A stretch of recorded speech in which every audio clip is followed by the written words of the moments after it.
ऐसा सवाल जनाब जिसने एसएससी हो या रेलवे हर तरह के बच्चों को परेशान कर रखा है, लेकिन इसका तोड़ हम आपको 2 सेकंड में सिखा देंगे। आपको प्रॉमिस करना होगा कि अगर क्वेश्चन का तरीका पसंद आया ना तो सर वीडियो को लाइक जरूर करिएगा। आइए चलिए, जब भी ऐसा सवाल आपके सामने आ जाए करना कुछ भी नहीं है। देखिए सबसे पहले 3 है, 3 लिख दीजिए, फिर उसको उसके पड़ोसन के साथ जोड़ दीजिए, 3 और 3 कितना हो जाएगा 6।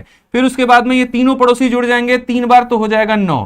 फिर 3 3 6 3 9 3 12, 12 का कितना हो जाएगा 2, मन में कितना रखेंगे 1। और उसके बाद में 3 6 9 12 15, 15 और एक जो मन में था वो कितना हो गया 16। हम 16 तो लिख देंगे, लेकिन दशमलव के बाद यहां पर कितने अंक है 5। तो मेरे भाई 1 2 3 4 5 अंकों के बाद दशमलव लगाओ, सी को टिक करो और मौज करो। बस अब वीडियो को लाइक भी कर दो जो प्रॉमिस किए थे, ध्यान रखना।